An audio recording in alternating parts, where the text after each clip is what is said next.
में मीरा बोले हरि हरि बोल।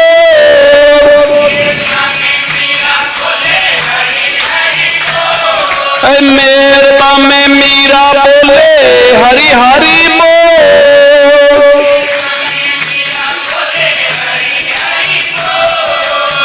काशी में कबीर शाह बोले हरि हरि बोल। हरि बोल हरि बोल हरि बोल। राजा राम राम राम सीता राम राम राम।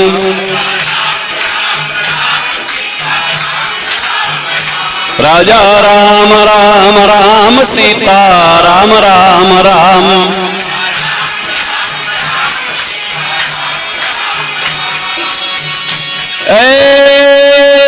जूनागढ़ में नरसी बोले हरि हरि बोल।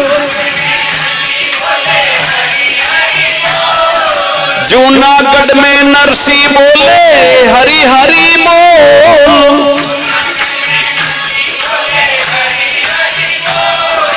पंढरपुर में नामदेव जी हरि हरि बोल।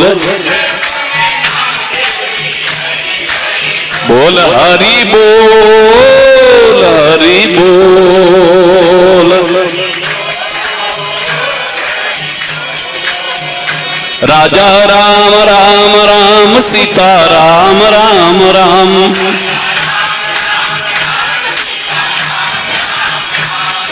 झीटड़ा में गोपा जी बोले हरि हरि बोल।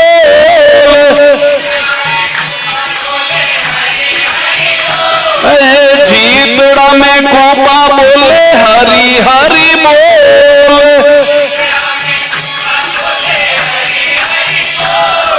पवन कला में बन्ना बोले हरि हरि बोल। बोल हरि बोल हरि बोल। राजा राम राम राम सीता राम राम राम।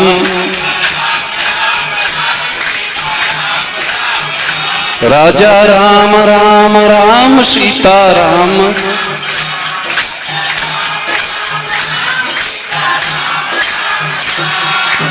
श्री रामचंद्र भगवान की, मोर मुकुट बंशी वाले की, श्री हनुमान जी महाराज की, गौरी शंकर भगवान की,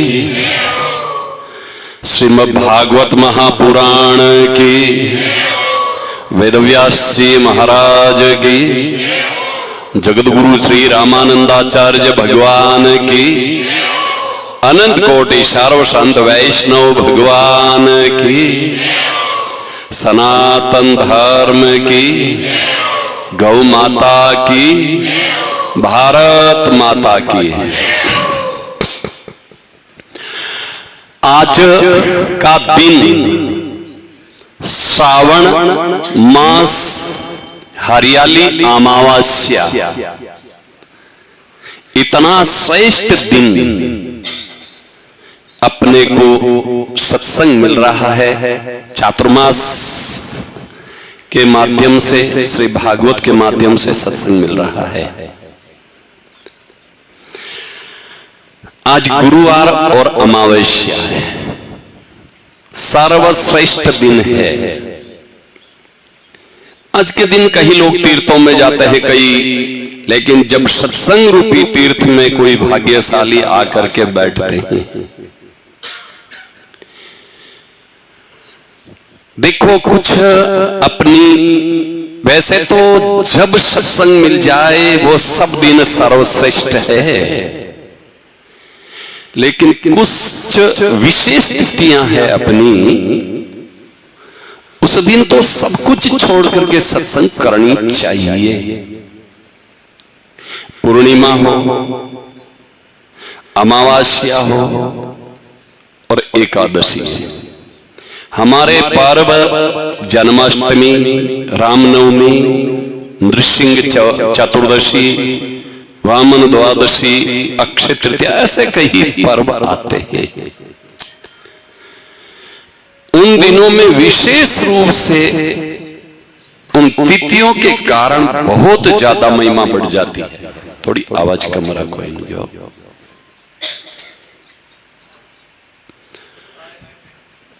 तो विशेष रूप से उनकी महिमा बढ़ जाती है। हाँ, अब आवाज साफ आई रही है। आज अत्यंत सर्वश्रेष्ठ दिन, आप सब भाग्यशाली हैं जो देवताओं को भी दुर्लभ सत्संग हमें प्राप्त हो रहा है, क्योंकि सत्संग मनुष्य शरीर में मिलता है, देवताओं को तो दुर्लभ है ही। ये भागवत जी में भी आती है, जित भागवत की कथा सुनने के लिए देवता आए, सुखदेव जी ने मना कर दिया। तो इसीलिए आज का दिन यूं भी श्रेष्ठ है। मनुष्य शरीर की महिमा ही सत्संग से ही है।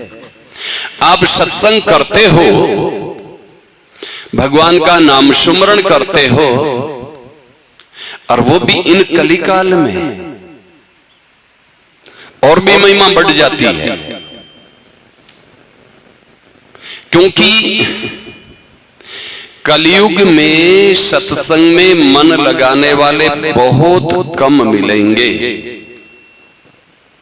अब कहो महाराज जी सत्संग बहुत ज्यादा होती है, जहां भी जाते हैं तो सत्संग है खूब, कथाएं खूब होती है। कथाएं खूब होती है, लेकिन कथाओं की मर्यादा से कथा हो ऐसे कम है। यदि संतों को सुनना हो तो हमारे महाराज श्री प्रेमानंद जी ऐसे महापुरुषों को सुनो, देखो।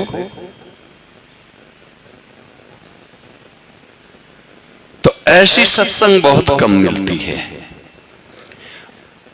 बाबा जी ने रामायण में एक बढ़िया बात लिखी है, कलिग्रसे सब धर्म को, कलयुग संपूर्ण धर्मों को खा गया है। आपको कैसे खा गया है उनका भी उदाहरण बताऊंगा।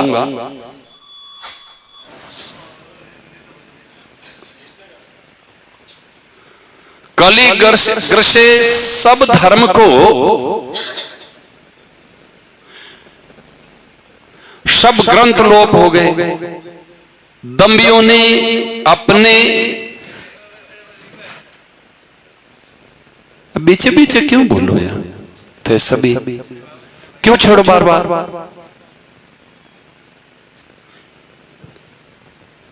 एकदम शांति रहनी चाहिए, आप ये गड़बड़ करते हो बीच में।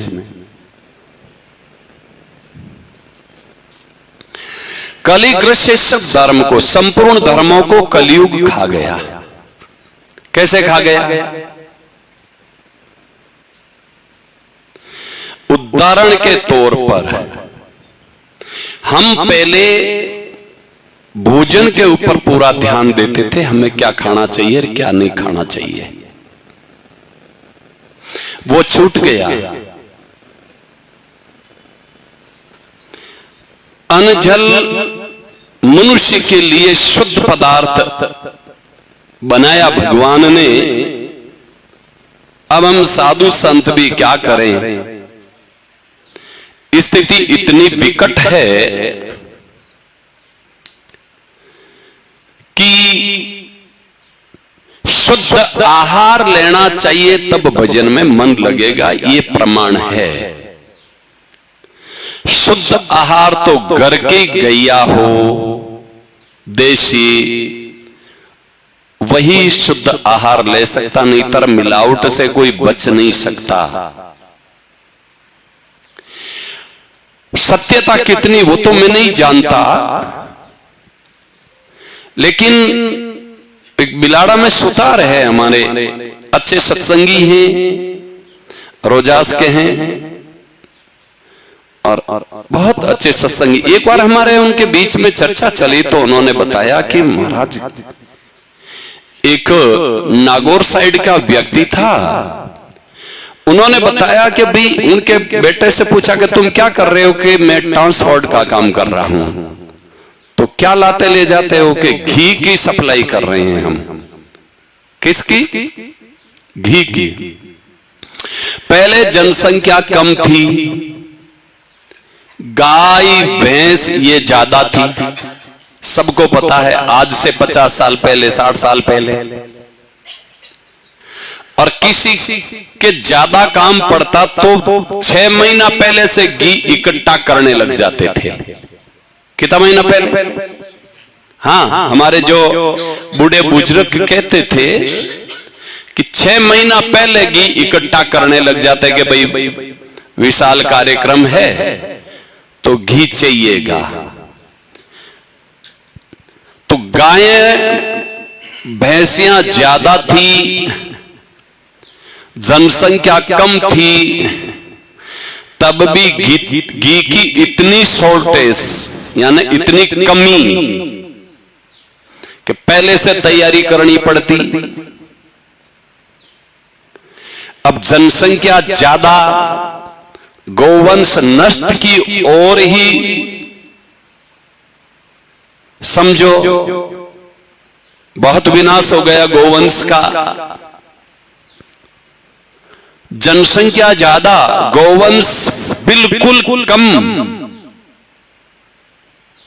भैंसा आदि भी कमी ही है। अमेरिकन पशुओं के इतना घी आता भी नहीं है, मान लिया जाए उनका तो भी। और लाखों टन घी का कहें तो तैयार है। 6 महीना पहले की जरूरत ही नहीं, वो आता कहां से, किस चीज का बनता है घी?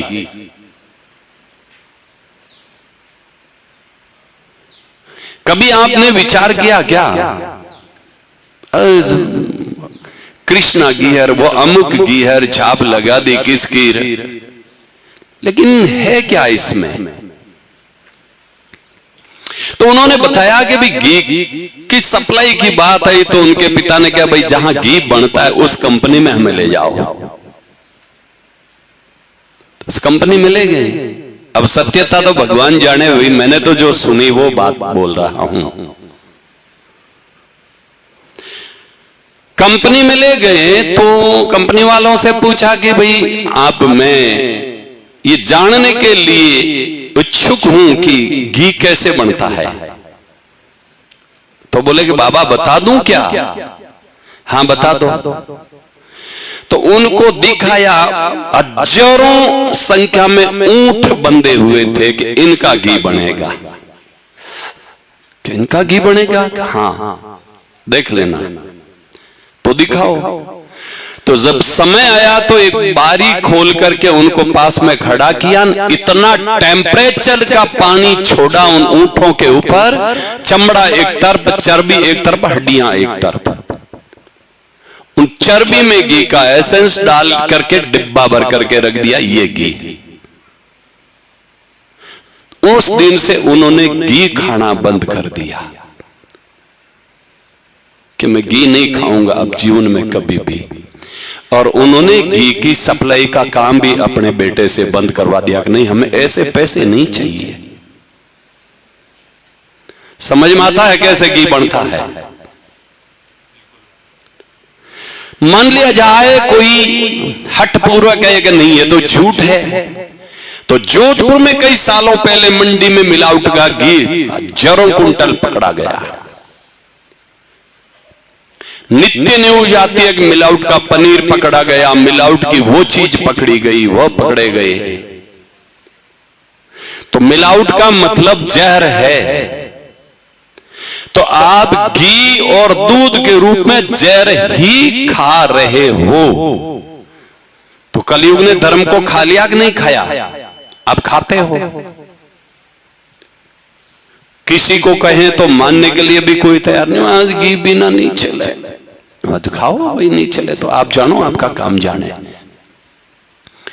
कलयुग ने सब धर्म को खा लिया। हमारी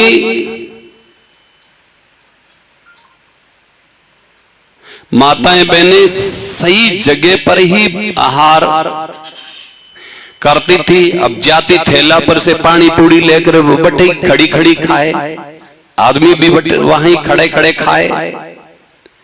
किसने बनाई, कैसे बनी, थूक से रोटियां बनती है। रिसोर्ट में घूमने के लिए भी जाते हैं, टी शर्ट भी पहन करके फोटो चढ़ा देती हैं माताएं बहनें, इतनी शौक में आ गई। तो कलयुग ने धर्म को नाश किया कि नहीं किया? आप अपने धर्म से भटक रही हैं कि नहीं भटक रही हैं? आप ही संस्कारी नहीं तो आपके बच्चे उच्छृंखल होते जा रहे हैं। नित्य शिकायतें आती हैं, मोबाइल पर भी घटनाएं आती हैं। अभी आज सुबह की न्यूज थी, मां की हत्या करके घर में दफना दी गई, उनको अब फांसी की सजा बोली गई उनके लड़के को। ये क्यों हो रहा है? इसमें मूल कारण आप खुद ही हैं, सब माता पिता ही दोषी हैं। यदि वैज्ञानिक तरीके से कोई बात करना चाहे तो भंवर जी, गीता जी देख लेना, अन्नाद भवन्ति प्रजनि, प्राणी मात्र की उत्पत्ति किससे होती है? अन्न से होती है। चलो, जैसा अन्न खाओगे ऐसा बीज बनेगा, ये तो सही है। और जैसा बीज होगा वैसी फसल आएगी, वैसे बाल बच्चे होंगे।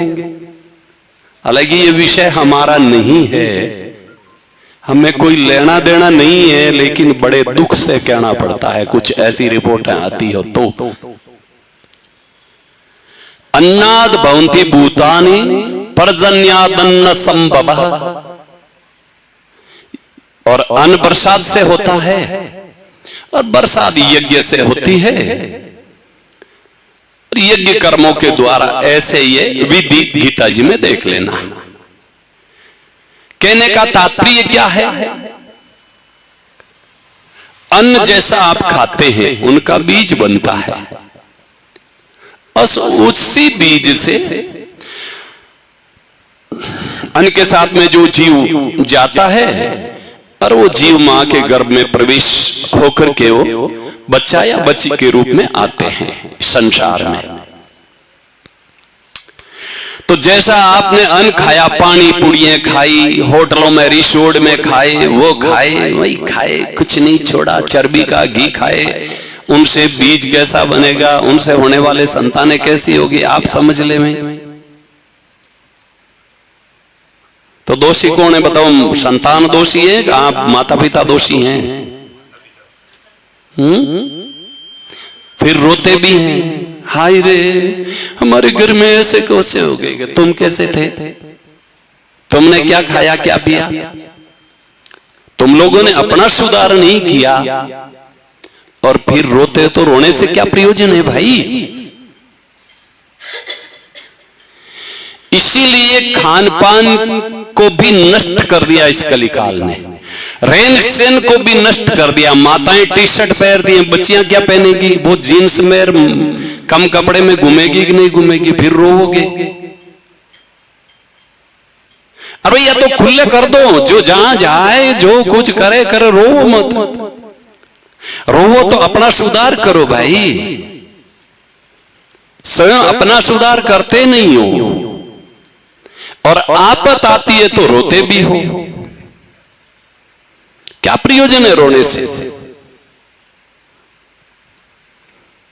अपने आप को संभालो। कलयुग ने संपूर्ण धर्मों को खा लिया, और हम उदाहरण बता देते हैं। आप बच्चों के सामने मर्यादित रहोगे तो बच्चे आपकी जरूर शर्म रखेंगे। बच्चों के सामने आप ही अपनी मर्यादा को नष्ट कर दोगे तो बच्चे कैसे रहेंगे? नहीं रह सकते हैं। चलो ये भी छोड़ो, अरे कलयुग ने यहां तक, कलयुग में एक गुण भी है, कलयुग समयुग आननी जो नर करे विश्वास, गाय राम गुण गण विमल बहु तरे, बिनु प्रयास राम राम करता करता भवसागर से पार हो जाएंगे। समझ में आता है?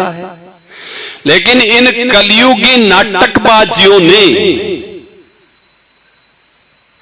हिंदू धर्म के चिन्हों पर कटाक्ष शुरू कर दिया। आपको तो पता है, माला तो मन की भली और काट का भारा, माला में गुण वे तो क्यों बेचे मणियारा। उन मूर्ख से पूछ लिया जाए, मूर्खानंद मणियारा का तो बिजनेस है माला का, इसलिए बेचते हैं। सोने में गुण वे तो क्यों बेचे सुनार, ये तो लागू नहीं करते, सोना फेंक दो बाहर। लेकिन नहीं, माला के ऊपर जरूर कटाक्ष करना। मैंने पूछा कपड़ों में गुण हो तो बढ़िया क्यों बेचते, मत पहनो। सोना में गुण है तो सोनार क्यों बेचते, मत रखो। लेकिन उनके ऊपर कटाक्ष नहीं करेंगे। धार्मिक चिन्ह तिलक और माला, इनके ऊपर जरूर कटाक्ष करेंगे। हमारा तो मन करे कि ऐसे लोग कभी सार्वजनिक स्थल पर किसी के घर में न हो और सार्वजनिक स्थल पर हमारे से अच्छी चर्चा करें, तो मन करता कि खूब चर्चा करूं ऐसे लोगों से। तो वो धर्म को खा गया। माला के ऊपर कटाक्ष, तिलक के ऊपर कटाक्ष, और होटलों में खाते हैं, होश ही नहीं है। राम जी को अंदर प्रकट कर लो। राम राम करने से कुछ नहीं होता। अभी चर्चा चली थी, राम जी को अंदर प्रकट करो। तुम्हारे अंदर राम जी प्रकट हो गए। अरे जिसके अंदर राम जी प्रकट हो गए, नरसिंह जी ने 14 करोड़ की माया लुटा दी, और तुम लोग अपने भाई का हक मार करके खा जाते हो। कहां से राम जी प्रकट हो गए तुम्हारे में भाई, बड़ी बड़ी बातें करने वाले।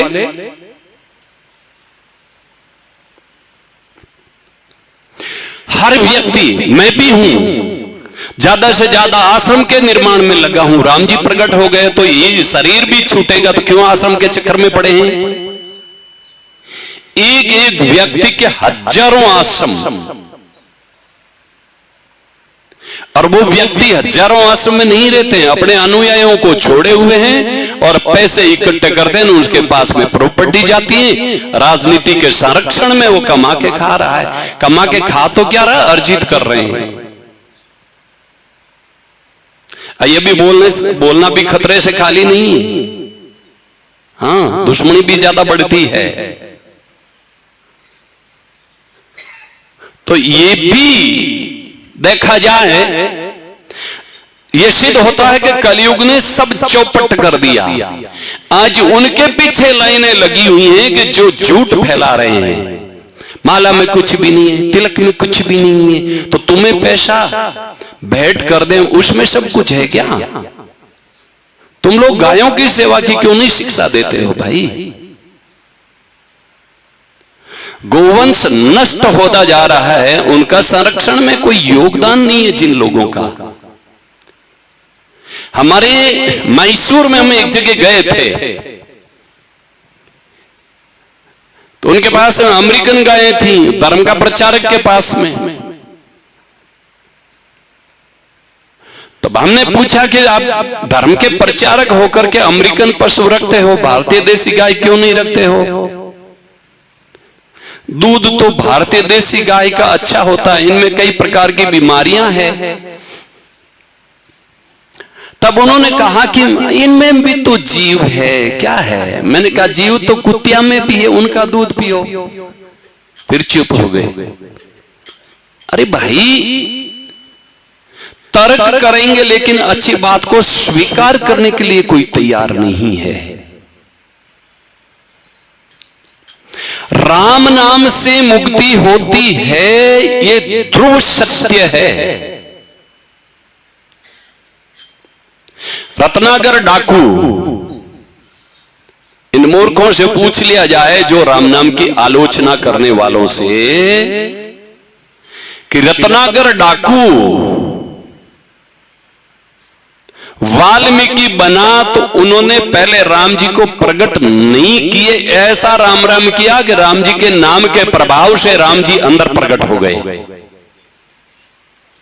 जो आदि कवि वाल्मीकि जी। एक बार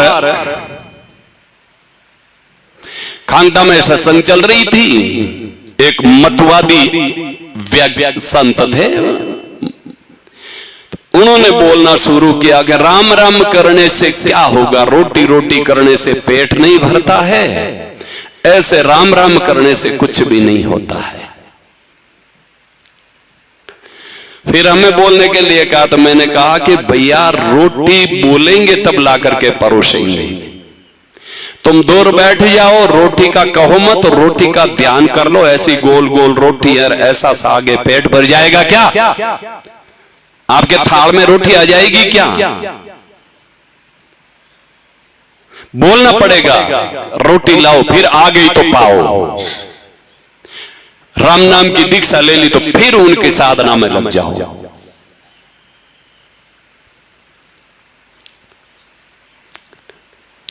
आप जैसे कुछ बाजार में लाने के लिए जाते हो, ये कहते हैं कि भाई राम राम करने से कुछ नहीं होता, गुड़ गुड़ करने से मुंह मीठा नहीं होता। चलो हम एक अंश में मान लेते, गुड़ गुड़ कहने से तो मीठा मुंह नहीं होता, लेकिन गुड़ का नहीं कहेंगे जब तक गुड़ पास में आएगा ही नहीं। और आए तो जाकर देख लो, दुकान में ध्यान लगा लो गुड़ का, और बाहर खड़े हो जाओ, आपको कोई दे दे तो, और कहेंगे उल्टा के मूर्ख यहां से जगह छोड़, हमारे ग्राहक आ रहे हैं, क्यों खड़ा है यहां। इसीलिए अपना विवेक काम में लेते हुए प्रमाण सहित हम बोलेंगे, अप्रमाणिक एक चर्चा हम नहीं करेंगे। जो शास्त्र में प्रमाण है उससे आधार से देखा जाए। गोस्वामी जी ने कहा है, राम से अधिक राम का नाम, राम से। गोस्वामी जी ने नाम वंदना में कहा है कि राम एकता पसतीय तारी। राम जी ने तो केवल एक अहिल्या का उद्धार किया है। नाम खल कोटि, नाम कोटि खल कुमति सुधारे। भगवान के नाम ने तो न जाने करोड़ों मूर्खों का, कुमतियों का उद्धार कर दिया। राम जी ने तो सेतु बनाया एक समुद्र को पार करने के लिए, और नाम ले तो भव सिंधु सुखाई, नाम से भवसागर सूख जाता है। तो राम से अधिक राम जी का नाम है। और सत्य पूछो तो राम जी सामने खड़े हो जाए और कहे, एक तरफ मेरा नाम है और एक तरफ मैं हूं, आप किसको स्वीकार करना चाहते हो? तो राम जी को कह दो कि आप जाइए, आपकी आवश्यकता नहीं, हमें तो आपका नाम चाहिए। आप कहोगे कोई प्रमाण? हाँ, प्रमाण बता देंगे, भागवत जी में ही है प्रमाण। एक कथा आती है, नारद जी महाराज द्वारिका में गए सत्यभामा जी के पास में। सत्यभामा जी ने पूछा कि नारद जी, मेरे ऐसा कौन सा पुण्य किया जो कि भगवान श्री कृष्ण हमें पति के रूप में प्राप्त हुए? नारद जी ने कहा, देवी आपने पूर्व जन्म में अच्छी तपस्या की, ये इसलिए भगवान आपको पति के रूप में प्राप्त हो गए। अरे नारद जी, अब ऐसा उपाय करो, ऐसा उपाय करो कि हमें जन्म जन्म भगवान ही मिले, श्री कृष्ण ही मिले, और इतना ही नहीं, मेरे से ही प्रेम करे सबसे ज्यादा। ऐसा उपाय है? नारद जी ने हंसते हंसते कहा कि हाँ, उपाय है। तो क्या है? किसी संतों को भोजन करवा करके, प्रसाद पवा करके आप भगवान श्री कृष्ण को दक्षिणा में दे दो संतों को, फिर ऐसे मिलेंगे आपको, ऐसे मिलेंगे कि आपसे अलग ही नहीं होंगे। क्योंकि संतों को दिए हुए हजारों गुणों बढ़ करके हमें मिलते हैं। आपने सुना ही था कि वैष्णव को भोजन करवाने से ही पांडवों का यज्ञ पूरा हुआ। तो संतों को जो वस्तु देते हैं उनका लाभ हमें हजारों गुना, अनंत गुना बढ़ करके मिलता है। और एक बात बताऊं, दूसरी जगह किया हुआ पुण्य दे करके फिर वो पुण्य फल दे करके नष्ट हो जाता है। संतों की सेवा का पुण्य अक्षय भंडार फल भी देता है और पुण्य बरकरार रहता, नष्ट नहीं होता। क्यों? क्योंकि संत सेवा का संस्कार अंदर रहेंगे और जन्म जन्म वो संस्कार हमसे जबरन संतों की सेवा करवाएंगे, पुण्य नष्ट होगा ही नहीं और फल भी मिलेगा। आप संतों को दक्षिणा में दे देंगे। सत्यभामा जी ने कहा, महाराज जी आपसे सुपात्र और आपसे श्रेष्ठ साधु कौन मिलेगा हमें? नारद जी को प्रसाद पवाया और संकल्प कर दिया कि हम श्री कृष्ण को, हमारे पति देव को आपको भेंट कर रहे हैं, दक्षिणा में दे रहे हैं। कोई ऐसा हिम्मत कर सकती है भाई? कोई माताएं ऐसी हिम्मत कर सकती है क्या? नहीं। सत्यभामा जी ने तो दक्षिणा में दे दिया। नारद जी ने हाथ पकड़ लिया भगवान का, सभा में चलो। कहां क्या आपकी श्रीमती जी ने हमें भेंट कर दिया, दक्षिणा दे दी। हाहाकार मच गया पूरा द्वारिका में, ऐसे तो कैसे होगा? भगवान रवाना हो गया कि भाई मेरी घरवाली ने दे दिया तो फिर मैं यहाँ क्यों रुकूं? अब सत्यभामा जी भी रोई, खूब नारद जी को मनाया, कैसे भी छोड़ दो। नहीं, किसी हालत में नहीं छोड़ूंगा, दी हुई दक्षिणा कैसे छोड़ दूं मैं? तो कोई उपाय है? हाँ, एक उपाय है। क्या? इनके बराबर कुछ हमें दे दो तो हम इनको यहां छोड़ सकते हैं, श्री कृष्ण को। तो बोले कि हीरा जेवरात सोना आदि के, चलो दे दो। एक पलड़े में भगवान को बैठाया और एक पलड़े में पूरी द्वारिका का धन वैभव ला करके रख दिया, लेकिन फिर भी श्री कृष्ण का पलड़ा जमीन एक सूत पर भी नहीं छोड़ रहा है और वो संपूर्ण द्वारिका का धन माल का पलड़ा ऊपर ही झूल रहा है। नारद जी ने कहा कि भाई हम हल्के को नहीं लेंगे, जो भारी है उन्हीं को, हमारे कृष्ण के बराबर कोई चीज हो तो दे दो और हम कृष्ण को यहां छोड़ जाएंगे, नहीं तो श्री कृष्ण जी को हम साथ में ले जाएंगे। सत्यभामा जी ने जाकर के रुक्मणी जी से कहा, बहन मैंने तो ये गलती कर दी, तुम बताओ क्या करें? तो रुक्मणी जी ने हंसते हुए कहा कि देखो, धनमाल भगवान के बराबर नहीं तुलते हैं, तो तुलसी पत्र के ऊपर राम नाम लिख करके, तुलसी पत्र के ऊपर राम नाम लिख करके एक पलड़े में रख दो, ये धन माल सोना हीरा जेवरात सब निकाल दो। और बाबा जी ये क्या करेंगे सोने से हीरा जेवरात से? तो बोले ठीक है। तुलसी पत्र पर जय श्री कृष्णा नाम लिख दिया और एक पलड़े में रखते ही नाम वाला पलड़ा जमीन पर और श्री कृष्ण जिस पलड़े में बैठे वो ऊपर झूलने लग गया पलड़ा। नारद जी ने कहा, हम हल्के फुल्के को लेकर के क्या करेंगे, हमें तो ये नाम भारी वाला ही चाहिए। तुलसी पत्र लेकर के मुंह में रख दिया और चल दिए वहां से। ये नाम की महिमा है, नाम को हल्के में मत लेना। नाम ऐसी कमजोर वस्तु नहीं है। एक उदाहरण और बता दूं, इसी कलिकाल की घटना। नामदेव जी महाराज की तीनों निष्ठाएं जबरदस्त थी। आपकी निष्ठा काम आती है जी, आपकी निष्ठा नाम में कितनी है वो काम आती है। आपको विचलित करने वाले बहुत मिलेंगे। आप रास्ते में आगे जैसे बढ़ोगे उतनी बाधाएं भी आएगी, विचलित करने वाले भी मिलेंगे। इसमें कुछ नहीं, इसमें कुछ नहीं, उसमें कुछ नहीं, ऐसे करने वाले भी मिलेंगे।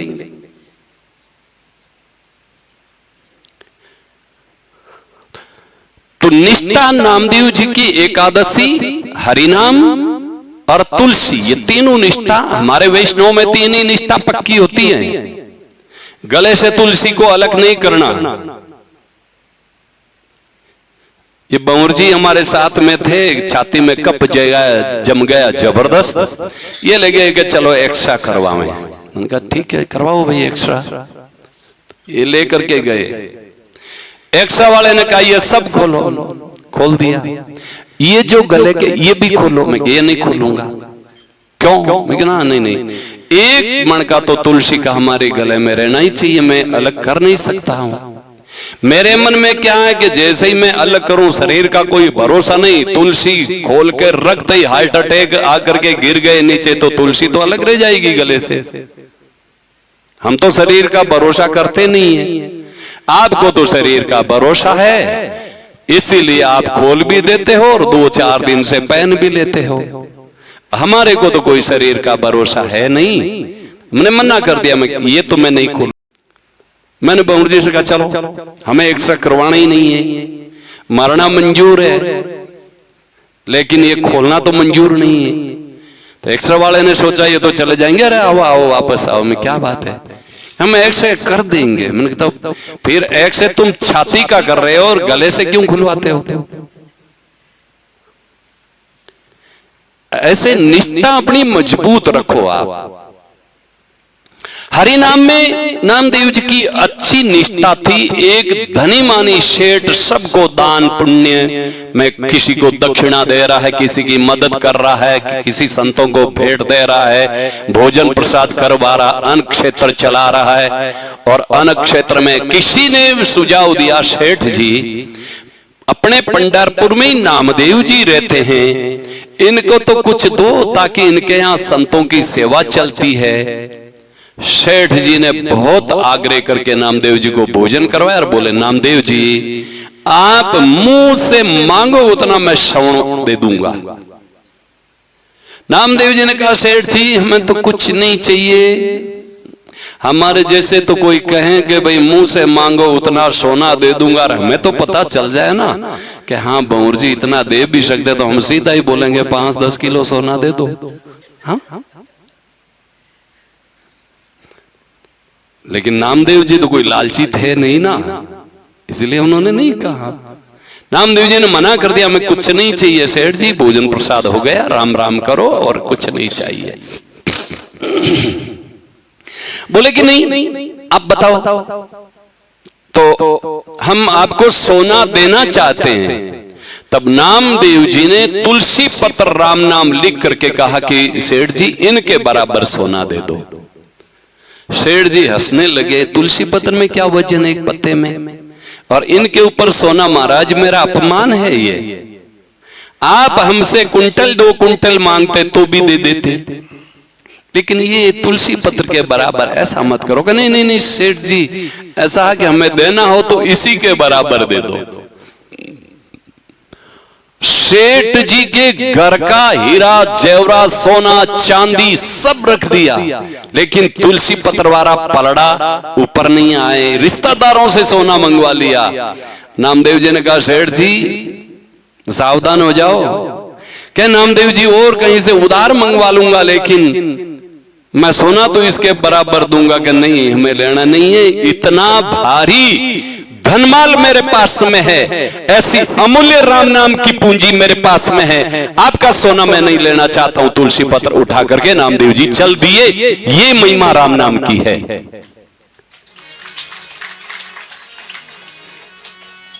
और इसी में कबीर साहब ने कहा है, कबीर सब जग निर्धना, धनवंता न कोय, सो धनवंता जानिए, जार राम नाम धन होय। मीरा जी कह रही है,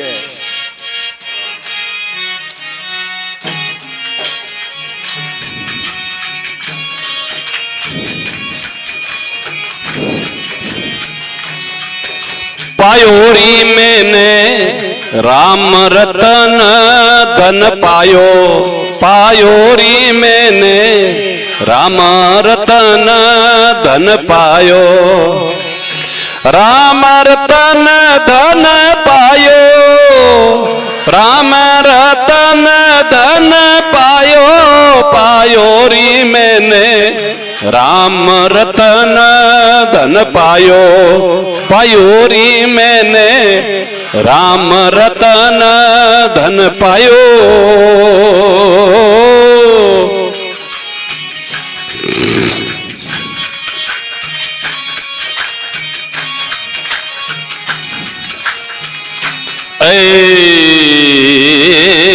वस्तु या मोलक बिन मेरा सतगुरु, वस्तु या मोलक बिन मेरा सतगुरु, कर कृपा अपनायो, कर कृपा पायो री मैंने राम रतन धन पायो, पायो री मैंने राम रतन, राम रतन धन पायो, राम रतन पायो री मैंने राम रतन धन पायो, पायो री मैंने।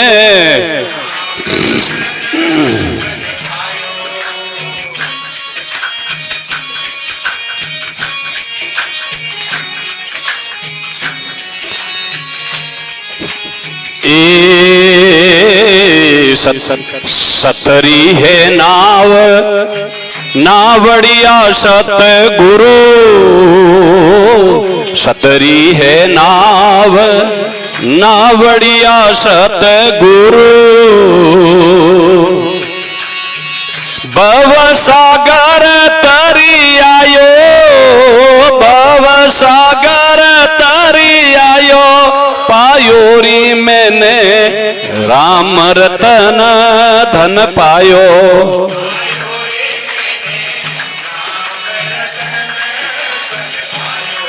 ए राम रतन धन पायो, राम रतन पायो री मैंने राम रतन धन पायो, पायो री मैंने।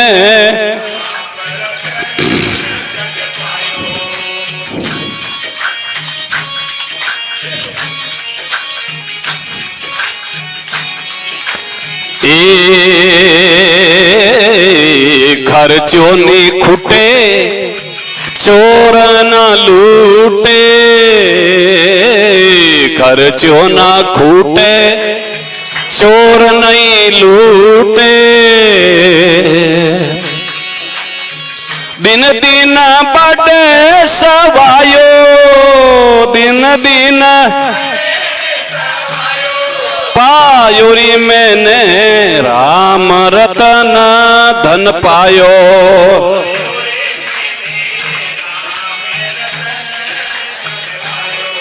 ए राम रतन धन पायो, पायो री मैंने राम रतन धन पायो,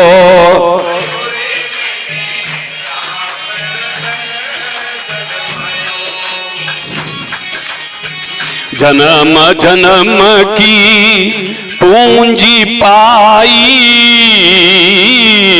जन्म जन्म की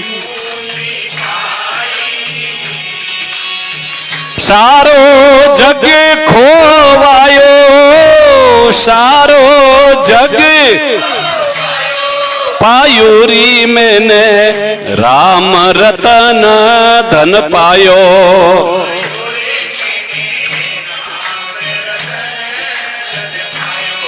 ए राम रतन धन पायो, राम रतन धन पायो, पायो री मैंने राम रतन धन पायो,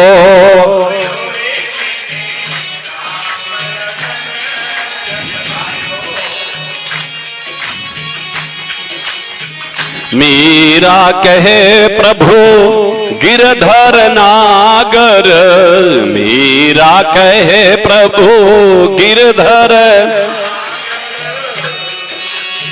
हरक हरक गुण गायो, हरक हरक पायोरी मैंने राम रतन धन पायो।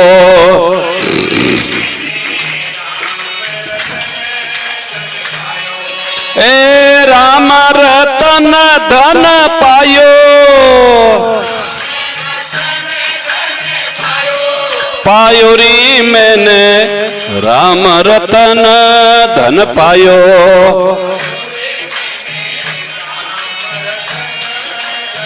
पायो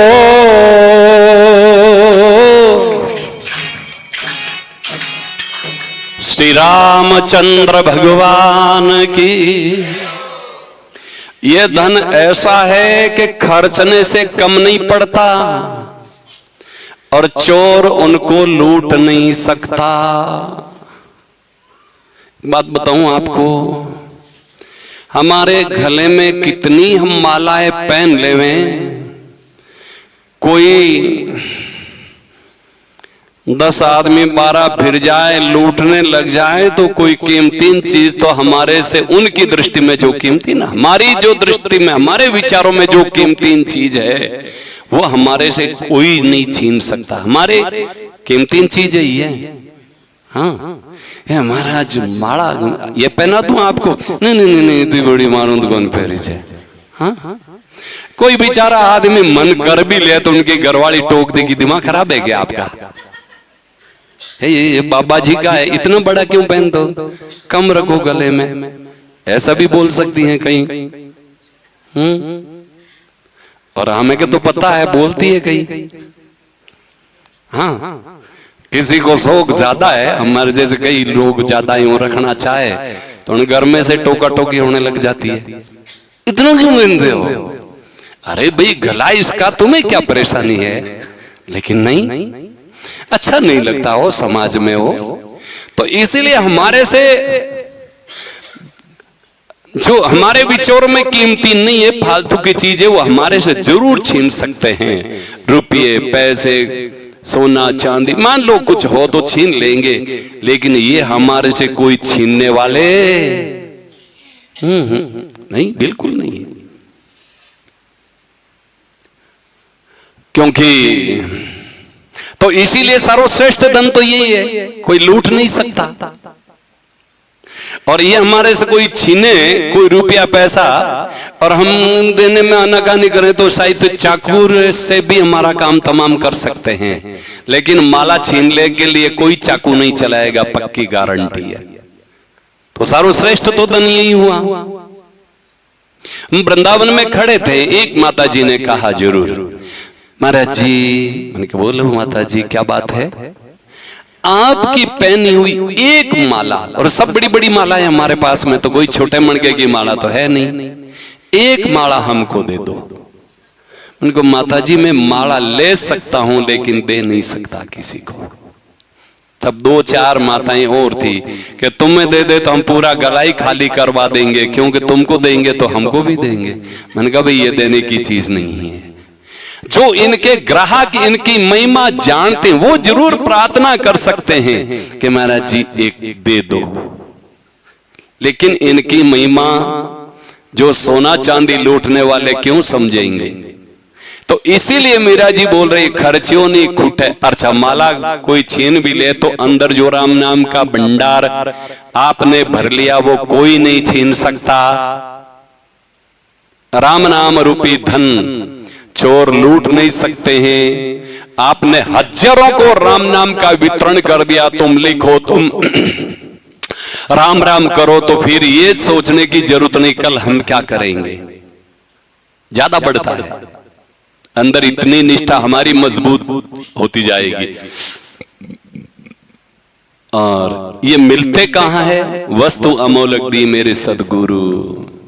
राम नाम की महिमा वो समझाते हैं संत महात्मा। राम नाम सत्संग से मिलता। आप कहो राम नाम तो सब जानते हैं, तो महिमा नहीं जानते जब तक राम नाम से प्रीति नहीं हो सकती, और प्रेम नहीं होगा तो राम ही केवल प्रेम प्यारा, जान लेव कोई जान निहारा। जब प्रेम होगा तब समझ में आएगा कि हाँ राम नाम की ऐसी महिमा, फिर खूब प्रेम बढ़ेगा राम नाम के प्रति। हम एक ऐसी कथा सुना रहे हैं। ऋषियों ने पूछा, महाराज जी कोई महान पापी हो, उनके कल्याण का कोई साधन है जो पढ़ा लिखा ना हो, जिन्होंने पाप ही पाप किया हो, शराबी हो, मांसाहारी हो, और ऐसा कोई पाप नहीं जिन्होंने उनको ना किया हो, ऐसे पापी का कल्याण हो सकता है? तो सूत जी बोले कि सरलता से कल्याण का एक साधन है उनके लिए। क्या? राम नाम।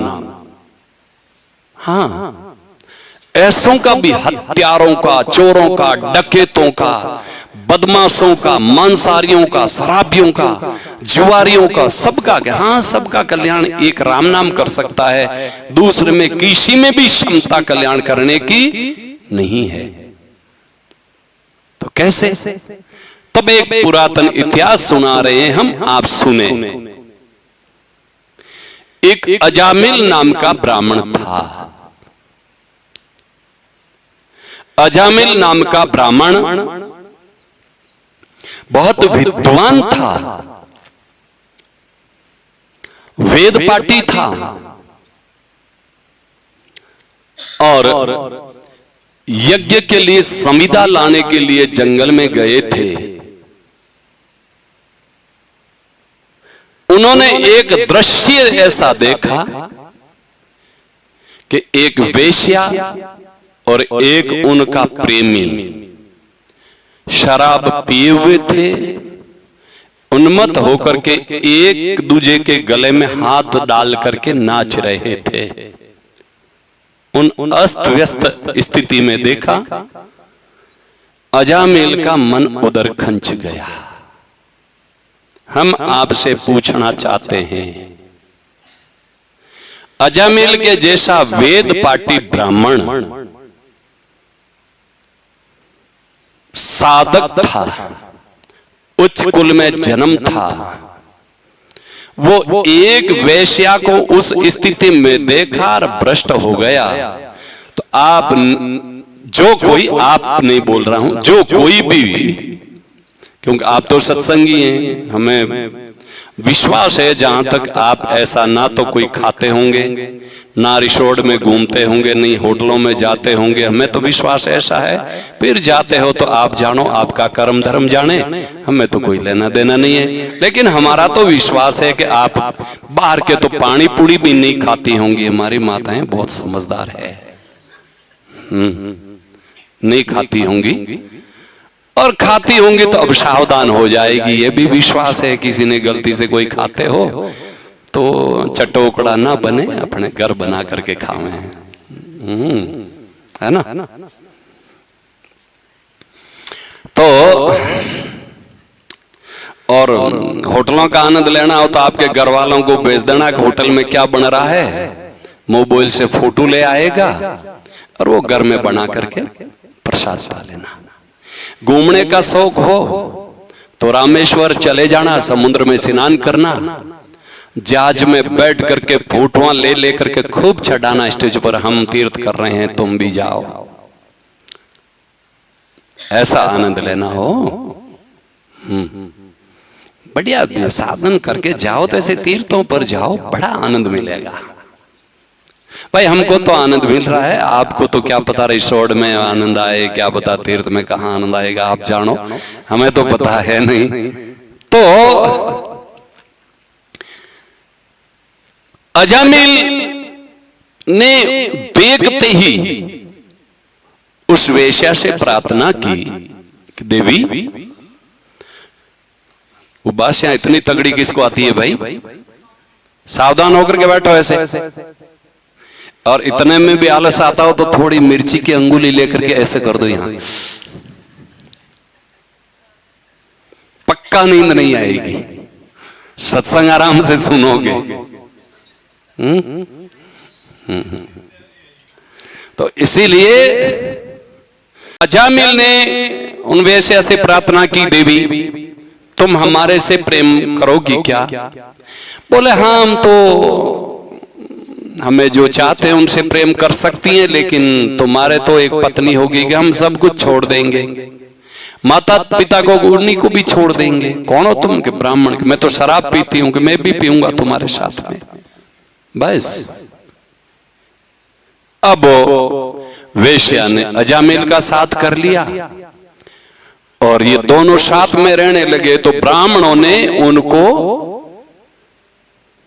बाहर निकाल दिया, जाति से बाहर कर दिया। पहले सामाजिक न्याय ऐसा होता था, अब ये कोर्ट कचहरियों के चक्कर में हमारे संपूर्ण मानव समाज की व्यवस्था को तराशाई कर दिया। बोलने से तो लगेंगे कि ये न्यायालय का अपमान कर रहे हैं, लेकिन कोर्टों के पास में जब 15-15 करोड़ रुपए जड़े हुए मिलते हैं, जब हाई कोर्ट के जज निचली अदालत ने जिनको मृत्यु दंड दिया, 200 से ऊपर लोगों को मारने वाले, ट्रेन में बम विस्फोट करने वालों को जब बरी कर दिया जाता है भाई इज्जत, तब समझ में आता है कि अब न्यायपालिका में विश्वास करना भी समझदारी नहीं है।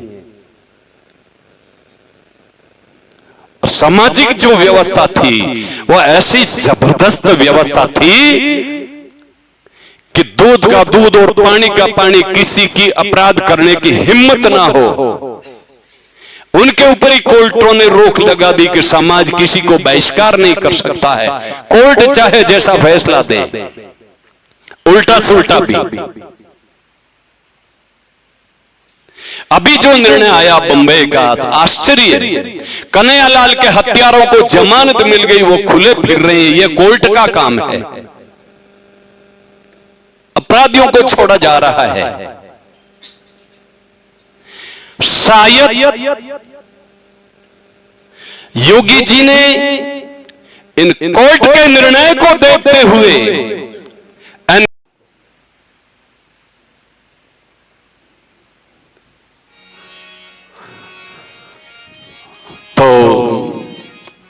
सामाजिक ऐसी व्यवस्था थी, अपराध करने वाले अजामिल डकैत हो गया, मांसाहारी हो गया, शराबी हो गया और आपकी पत्नी को त्याग करके वैश्य के साथ में रहने लगा, तो संपूर्ण ब्राह्मण समाज ने उनका बहिष्कार करवा दिया और उनके बीच में से निकाल दिया कि तुम एकांत में जाओ, या हमारे बीच में नहीं रह सकते हो। अजामिल एकांत में रहने लग गया। ऐसा कोई पाप नहीं जो अजामिल में ने अपने जीवन में ना किया हो। अब एक दिन की बात है, कुछ संत महात्मा उन गांव में आए थे। संत महात्माओं ने पूछा कि भाई किसी ब्राह्मण का घर बताओ ताकि हम भोजन प्रसाद करेंगे। तो ब्राह्मण का ही घर क्यों पूछा? इसीलिए ब्राह्मणों का घर पूछा कि पहले ब्राह्मण पानी पिंडा आदि की पवित्रता रखते बिना स्नान किए रसोई में नहीं जाते थे। ब्राह्मण के घर का अन्न बड़ा पवित्र माना जाता था। उनके घर में गायें होती थी, उनके घर में वेद पाठ होता था। तब ब्राह्मण के घर पूछा संतों ने, किसी ब्राह्मण का घर बताओ, हमें भोजन प्रसाद करना है। तब संतों से तो भैया कोई भी ऐसे बोल जाते हैं। कुछ लोगों ने विनोद में अजामिल का घर बता दिया कि महाराज जी, हमारे गांव में तो अजामिल से बढ़कर पवित्र कोई ब्राह्मण नहीं है। हम तो ब्राह्मणों को प्रणाम करते हैं। द्रौपदी से आगे हम गए थे रमेश जी, और उनके ब्राह्मण की घरवाली बिचारी, उनके बेटे की बहू, सब ने बहुत अनुनय विनय करके जबरन ले गए अपने घर कि नहीं महाराज एक टाइम का भोजन प्रसाद तो करो। जाते ही वहां उनके घर में कुत्ता भौंक रहा था, रसोई में सब जगह घूम रहा था। मन का तुम कुत्ता पालते हो? तो पंडित जी ने कहा कि उन्हें, पंडित जी घरवाली ने कहा, पंडित जी तो बोले नहीं, हाँ महाराज कुत्ता तो रखते हैं, वो रसोई में भी घूमता है। तो इन्होंने कहा कि अभी रसोई में ही खड़ा है वो कुत्ता, घूमता क्या है? तो मैंने कहा भाई मैं आपके घर का भोजन नहीं कर सकता हूं। तो उनकी घरवाली ने कहा कि हम अभी स्नान करके अबोट करके सब कुछ भोजन बना देंगे। मैंने कहा नहीं। तब उस पंडित जी ने कहा महाराज जी आप जा सकते हो लेकिन ये कुत्ता घर से नहीं जाएगा। मैंने कहा वाह धन्यवाद हो, ऐसे कुत्ता के प्रेमियों के घर का पानी पीना हमें उचित नहीं, मैं ही जाऊंगा। कुत्ते से खूब प्रेम करो, अपने घर में रखो, मत निकालना बाहर। हम ऐसे कुत्तों के प्रेमियों को भी प्रणाम करते हैं, कितना प्रेम है उन लोगों का। साधुओं को कह देते हैं कि आप जाइए, जरूरत नहीं। ये हमारे साथ में हुई थी बात। हालांकि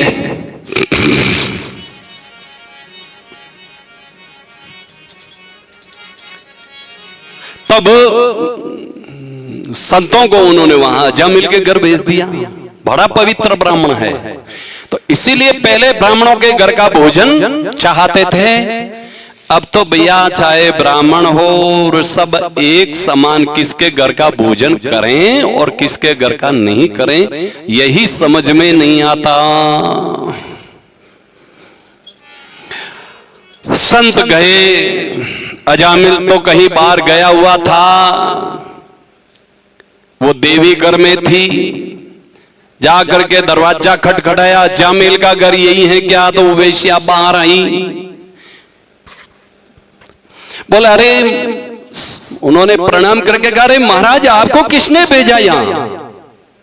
क्यों अजामिल का घर के नहीं है क्या है? नहीं नहीं अजामिल का घर ही है ये। तो फिर आप ऐसे कैसे पूछ रहे हैं किसने भेजा? अरे माला महाराज मकान तो अजामिल का है, मैं इनके साथ में रहती हूं वेश्या। संतों ने कहा बेटी तू जो है, उन्होंने सत्य बात बता दी, झूठ नहीं बोली। मोबाइल बंद कर दे मैं। तो इनके साथ रहती हूं मैं, यहां शराब मांस सब कुछ चलता है महाराज जी, ये घर आपके लायक नहीं है। तो बोले बेटी मेरी इच्छा से नहीं आया हूं तो भगवान की इच्छा से आया हूं। तो भगवान को जो मंजूर है वो देखा जाएगा, मैं बाहर रुकूंगा तो यहां आज तो अब भोजन यहां ही बनाएंगे, घर में नहीं आएंगे, बाहर रुकेंगे। तब उन वेश्या ने कहा कि भेजने वालों ने भी हमारे ऊपर कृपा की, शायद हमारे कल्याण का कोई योग बन रहा है। तो वो दौड़ करके गई अजामिल के और अरे ये शिकार विकार लाए फेंक दो यहाँ। क्यों कह रहे हैं? अपने वहां संत महात्मा आए, बड़े आराम से बोलना हो। पिया हुआ था, नए कपड़े ले गई, वहां ही स्नान करवा करके नए कपड़े पहना करके संतों से प्रणाम करके बोलना कि महाराज हमारा कल्याण कर दो। बोले ठीक है। अजामिल ने जैसे ही संतों के सामने गए तो संतों से पूछा बोलो क्यों आए हो यहाँ, किसने बुलाया आपको यहाँ? तो उन घरवाली ने आंख दिखाई, अच्छा ऐसे बोलते हैं क्या संतों के सामने? तो आदमी घरवाली से जरूर डरता है, किसी से ना डरता हो। तब उन्होंने कहा नहीं नहीं नहीं मैं तो ऐसे ही पूछ रहा हूं महाराज जी कैसे कृपा की। हाँ ऐसे बोलो। संतों ने उन्होंने इशारा किया तो उन्होंने प्रणाम करके कहा महाराज जी मेरा कल्याण कर दो। मुंह में से दुर्गंध आ रही थी। संतों ने कहा अभी तो आराम करो, सुबह हम आपसे बात करेंगे। अब सुबह अजामिल को बुलाया गया, पास में आओ। तब अजामिल आकर के बैठा के बोलो, आप कुछ कर सकते हो, हमारी बात मान सकते हो? तो अजामिल ने कहा कि देख महाराज, मैं आप स्नान का नियम मत बताना, और क्योंकि एक दिन स्नान करता हूं तो 1 महीना नाक में से पानी पड़ता है। कई माताएं बहनों से हम पूछते हैं कि आप स्नान करके भोजन बनाती हैं, तो बहाना करती, हमें श्वास की तकलीफ है। हे भगवान। तो महाराज जी 1 महीने से स्नान करता हूं, उनसे पहले स्नान नहीं होता, और चोरी डकैती का मना करोगे तो हम तो जीविका ही इसी से चला रहे हैं, नहीं छोड़ूंगा। शिकार का मना करो तो मैं नहीं छोड़ सकता, फिर शिकार करता हूं, शराब नहीं छोड़ूंगा, और वेश्या को नहीं छोड़ूंगा, तो माला तो कैसे गले में रखूंगा? माला तो जो मांसाहारी नहीं है वो तुलसी रख सकता है, मैं तो सब कुछ खाऊंगा, सब कुछ पीऊंगा, और इन्हीं के साथ मैं रहूंगा। महाराज जी माला नहीं कर सकता, और फिर ग्रंथों को कैसे छू सकता हूं? स्नान ही नहीं करूंगा तो गीता पाठ तो होगा ही कैसे? ये भी मत बता देना। अब कैसे मुक्ति हो भाई? अब कोई कल्याण का रास्ता हो तो दिखा दो। फिर भी संतों के पास में युक्ति होती है। संतों ने कहा कि तुम जो करो तुम जानो, तुम्हारा कर्म जाने, तुम जानो, हमें पता नहीं है।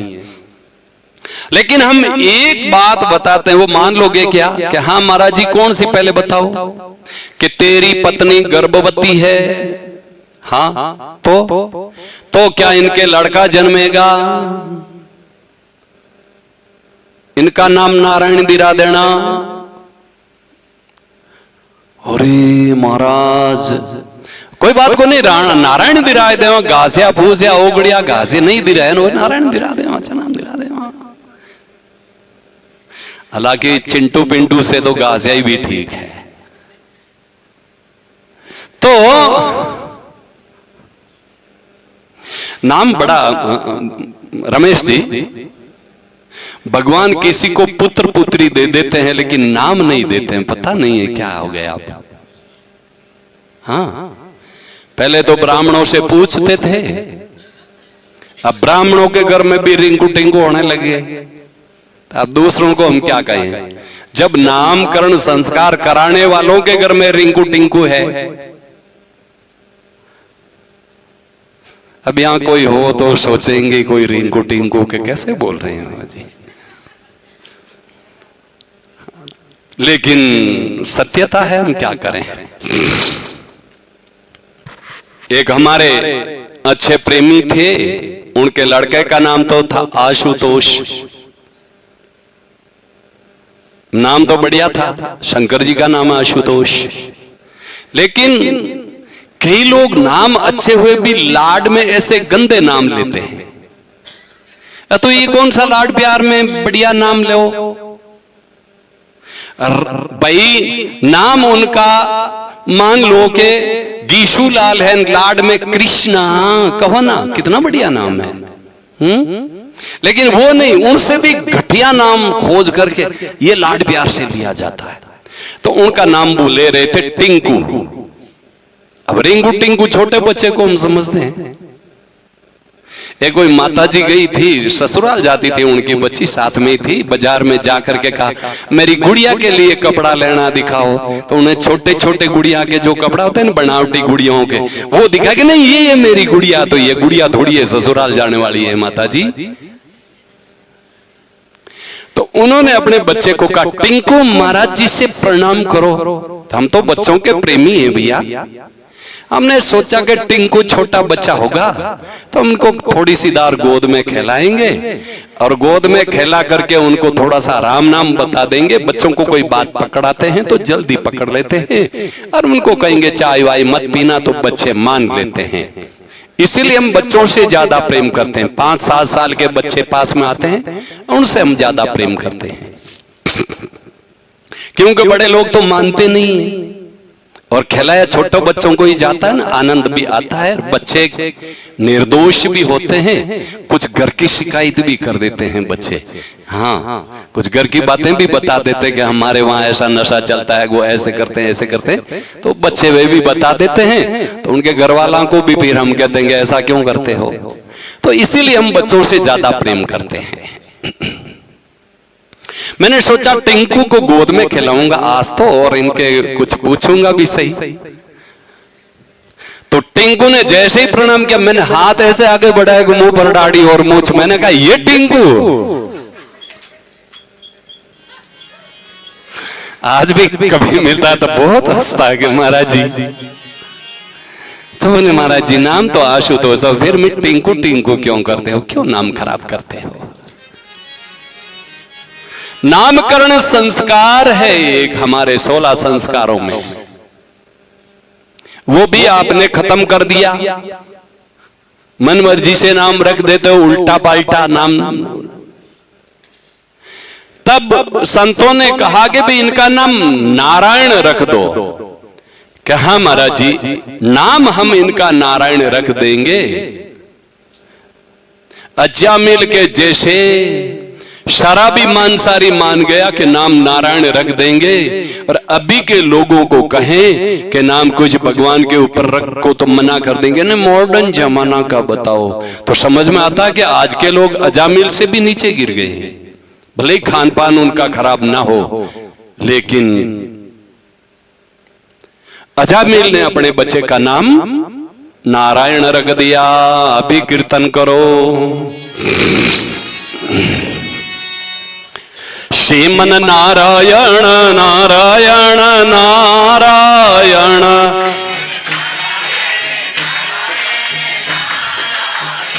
जय जय नारायण नारायण नारायण।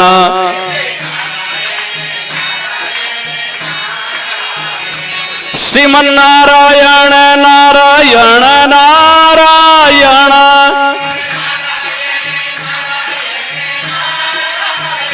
जय जय नारायण नारायण नारायण।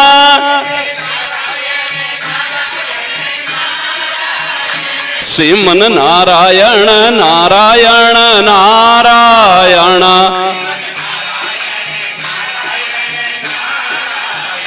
जय जय नारायण नारायण नारायण।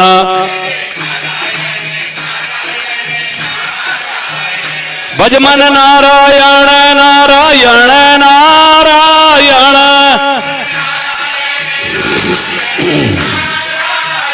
लक्ष्मी नारायण नारायण नारायण,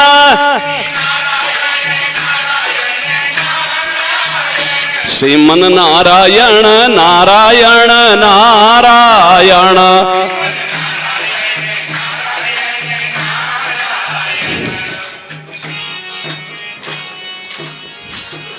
सियावर रामचंद्र भगवान की।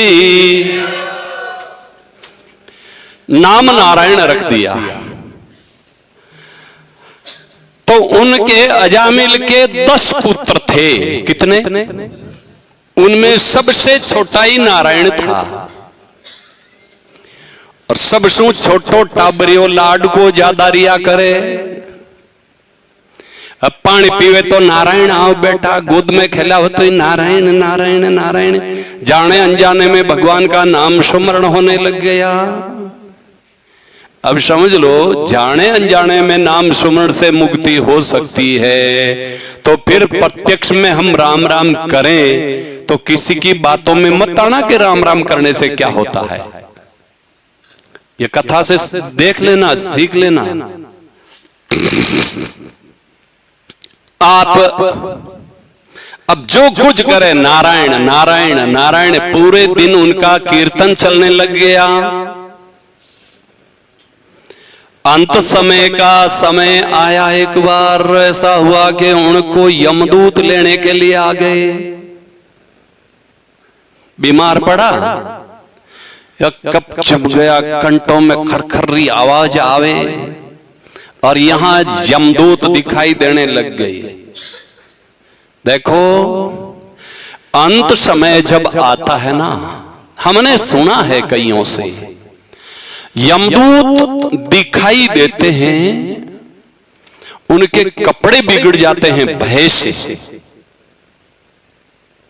इतना भयावह रूप लेकर के आते हैं वो। हमारे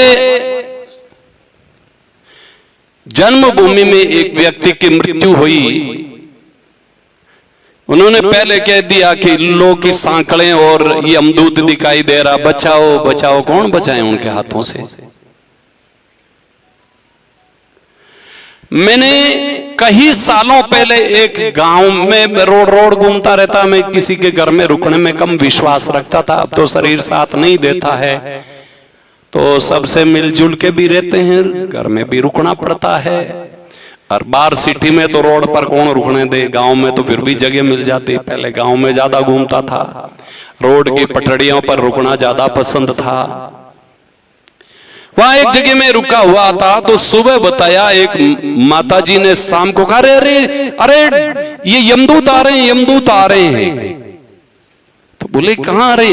अरे वो वापस गया कि हम गलत घर में आ गए, अमुक गांव में अमुक व्यक्ति को लेने के लिए चल रहे हैं। और माताजी ने उसी समय में कहा, और थोड़ी सी देर से समाचार आ गया कि वो आदमी खत्म हो गया। तो यमदूत इतना भयावह रूप लेकर के आते हैं कि कईयों के कपड़े बिगड़ जाते हैं उनके भय से। क्यों? कि उनके जीवन में किया हुआ संपूर्ण पाप उनके सामने खड़े हो जाते हैं कि आओ तुमने जो किए हैं हम फल देने के लिए तैयार हैं। फिर रोते हुए यहां से जाना पड़ता है।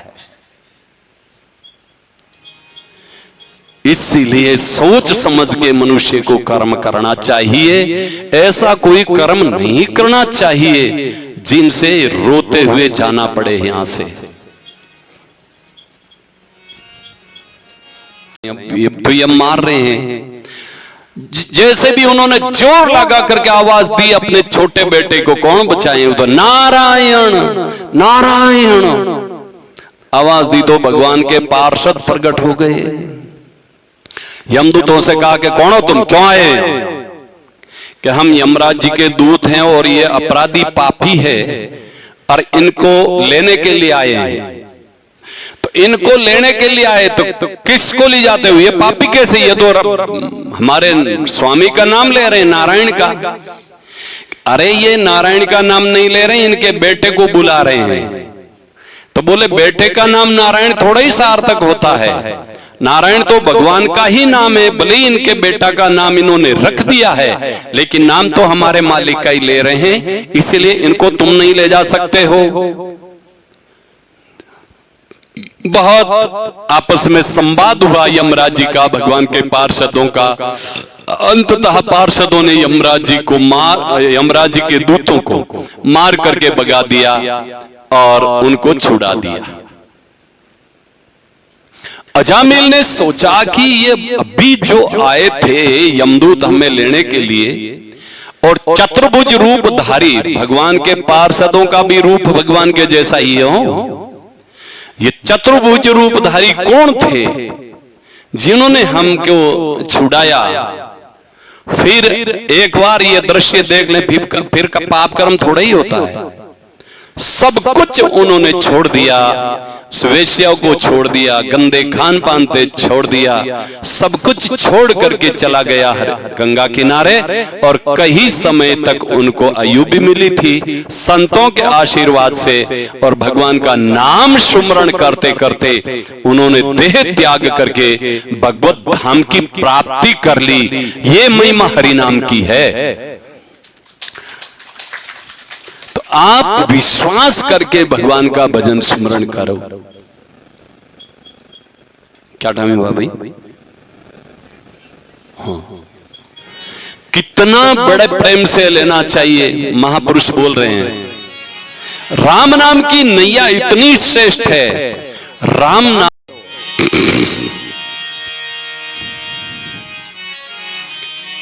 राम नाम मणिदीप दर जीह देहेरी द्वार तुलसी भीतर बायर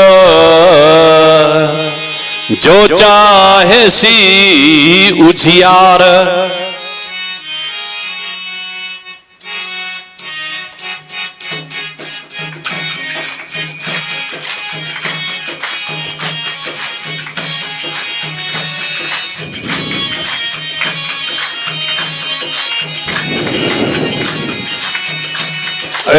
राम नाम की जाज अपाने तारे ला जी तारे ला।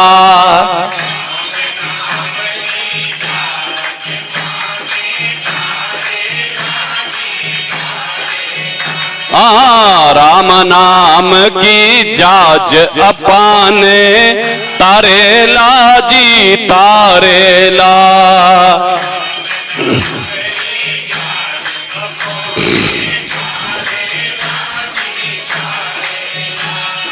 सारा सजना मिलकर बैठो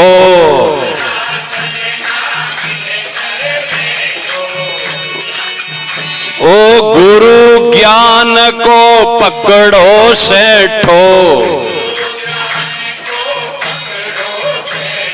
सगड़ा सुधर जावे काज अपाने तारेला जी तारेला।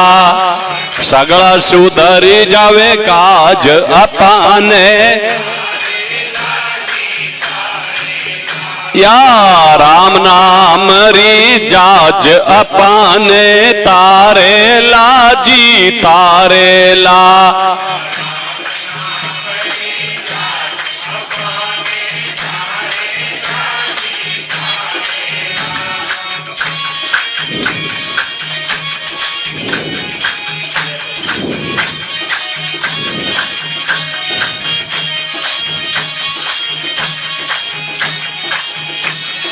स्वारो जग स्वारत रो भाई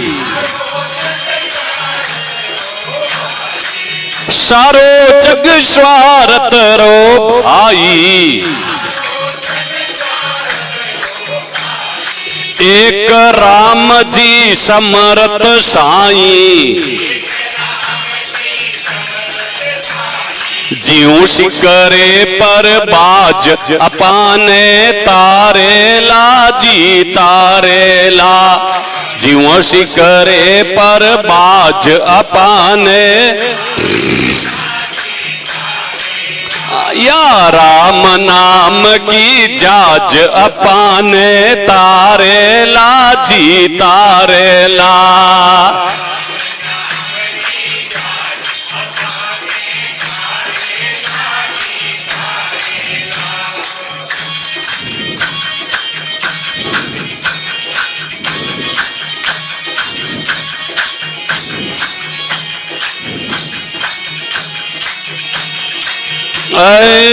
किम होवे माया में अंधा क्यों होवे माया में अंधा। क्यों होवे भजन बंदगी कर ले बंदा। भजन बंदगी कर ले बंदा। आगे जमारो राज अपने तारेला जी तारेला। आगे जमारो राज अपने या राम नाम री जाज अपने तारेला जी तारेला।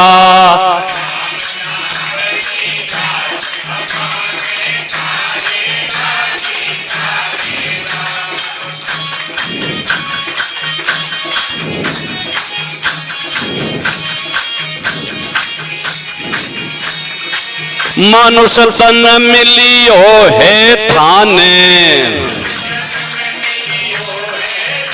ओ मानुष तन मिलियो है थाने। सांवरिया से प्रीति लगाने, ओ सांवरिया से प्रीति लगाने, तज दो कूड़ समाज अपने तारेला जी तारेला।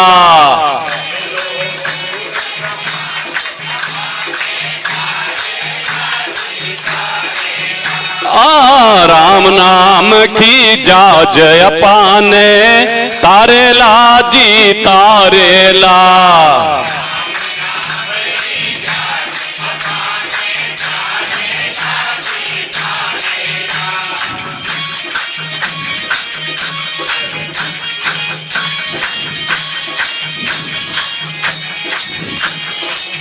गरीब ओ गरीब भंवर का सत है कहना, नाम राम का लेते रहना, नाम राम का लेते रहना।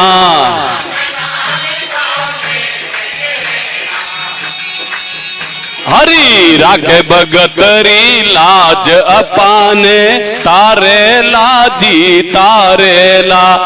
राखे भगतरी लाज अपाने आ तारेला भाई तारेला। राम नाम की जाज अपान। अब यमदूतों को भगा दिया। यमदूत जाकर के यमराज जी के पास में अपने डंडा फांस आदि सब पटक दिया कि महाराज हम आपकी नौकरी नहीं करेंगे। यमराज जी ने पूछा क्यों, क्या हुआ? अरे महाराज आपको ही शासन चले, आपके ऊपर और कोई है?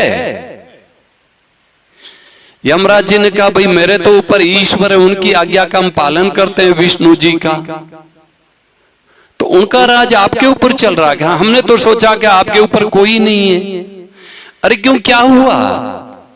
कि हम एक अपराधी को ला रहे थे, वहां चतुर्भुज रूपधारी आए थे और ऐसे पापी को छुड़ा दिया उन्होंने, हमें मार करके भगा दिया। महाराज जी अभी तक दर्द हो रहा है, इतनी पिटाई की उन्होंने। अच्छा बात क्या हुई? अरे उन क्या है, उनके बेटे के रूप में नारायण का नाम ले लिया और वो आकर के उन पापी को छुड़ा लिया। ऐसा ऐसा वो पापी था। यमराज जी ने हंसते हुए कहा कि यमदूतों, जिन्होंने गलती से भी, भूल में भी यदि भगवान का नाम ले लिया, उनके नजदीक मत जाना।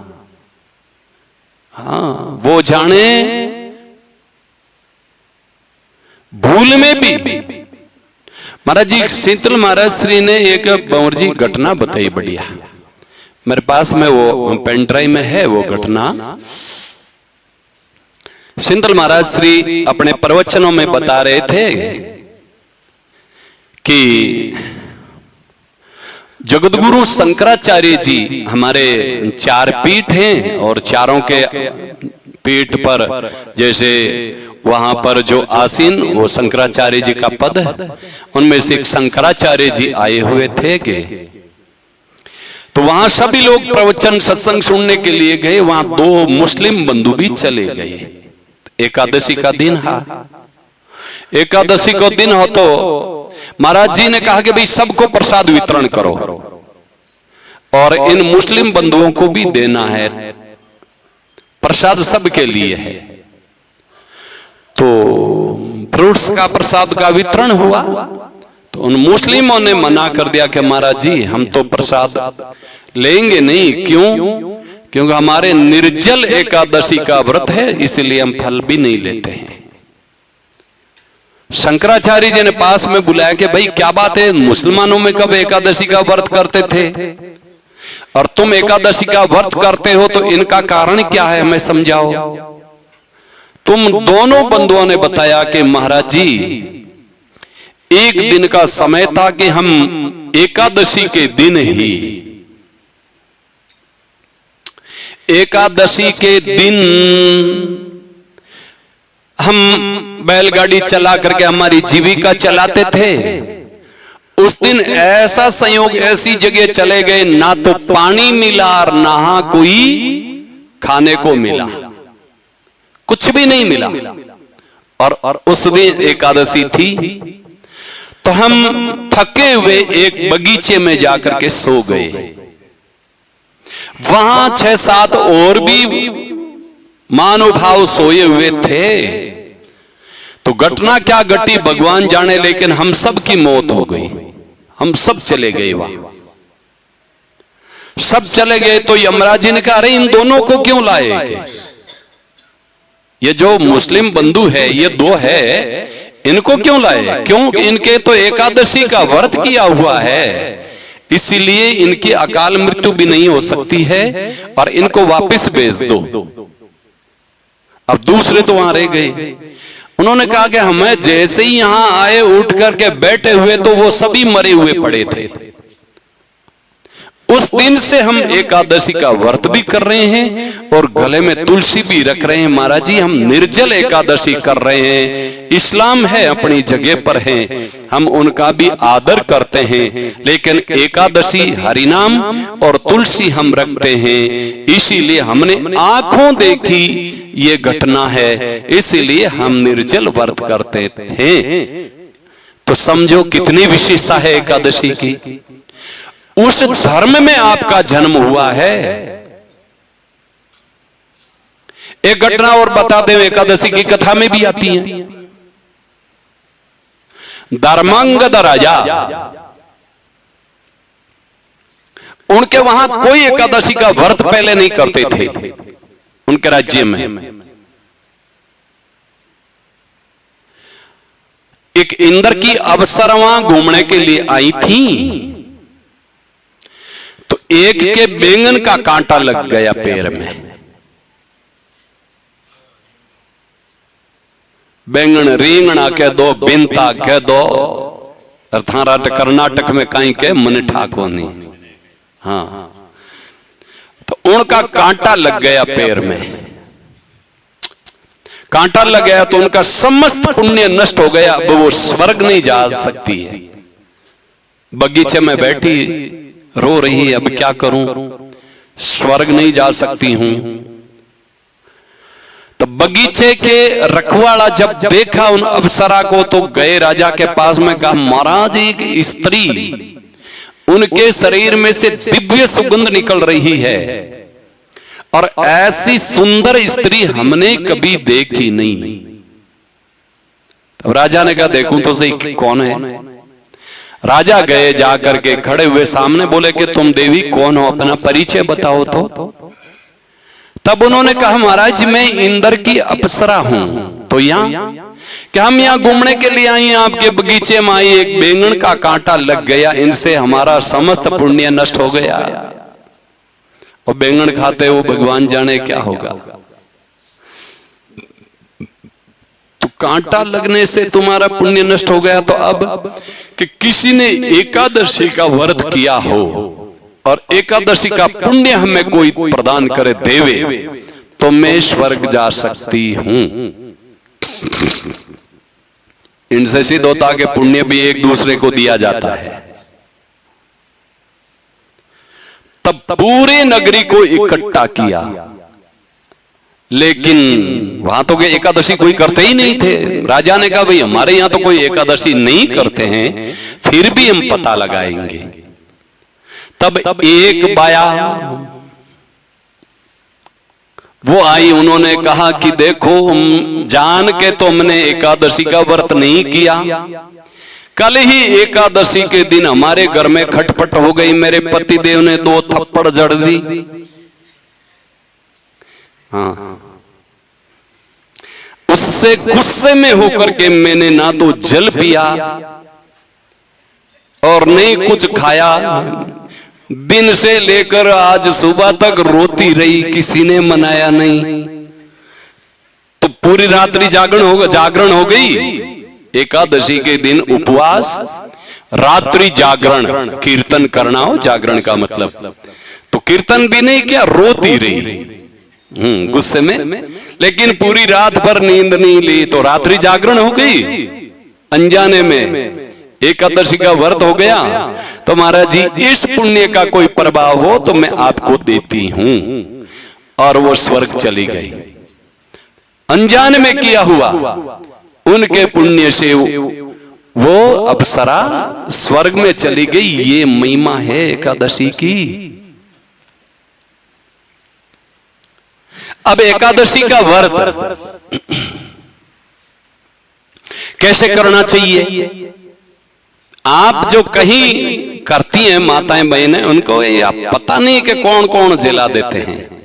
गांव गांव जाओ और मंदिरा में गोड़ा गुड़ाओ, और आज रामदेव जी रे मंदिर गया, काले बाया सारे मंदिर गया, भैरू जी रे मंदिर गया। ये विधि नहीं है, ये तो केवल मनोरंजन है। जाती हुई अगली बातें करती जाए, हाँ जूलरो भेड़ो हो जाए, एक दूसरा री पूरी गांव री चर्चा कर ले, गोड़ा गुड़ाई आई।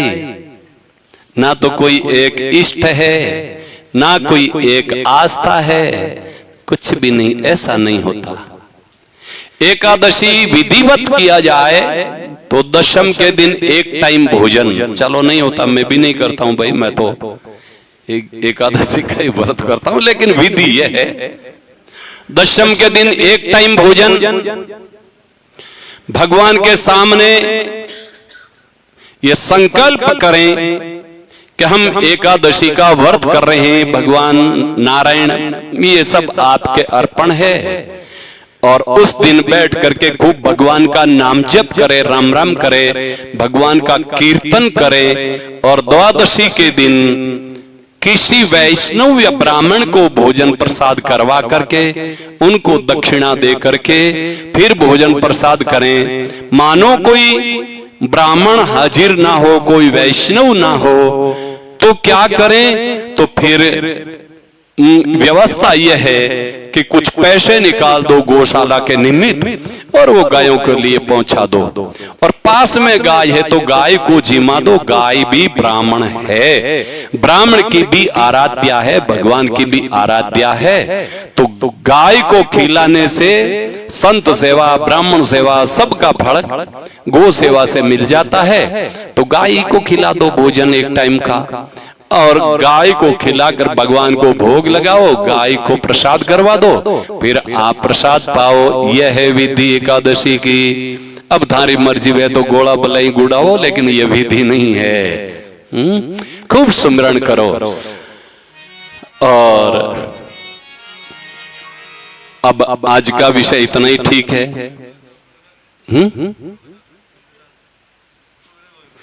यमदूतों का पूरा हो गया, संवाद हो गया। और यमराज जी ने कहा कि जिसके गले में तुलसी वहां तुम नहीं जा सकते हो। जिसके घर में भागवत, रामायण आदि हिंदू धर्म ग्रंथ, सनातन धर्म ग्रंथ रखे हुए वहां तुम नहीं जाना। वो अपराधी है तो भगवान जाने, और वो जाने, हमारे वश की बात नहीं है उनके ऊपर।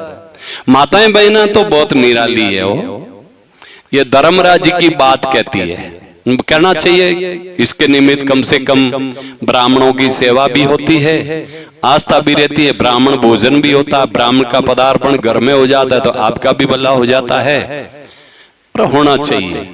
लेकिन धर्मराज जी के साथ में पोपम भाई घुस गए कहीं टकुणी, हाँ समझ में ही नहीं आवे।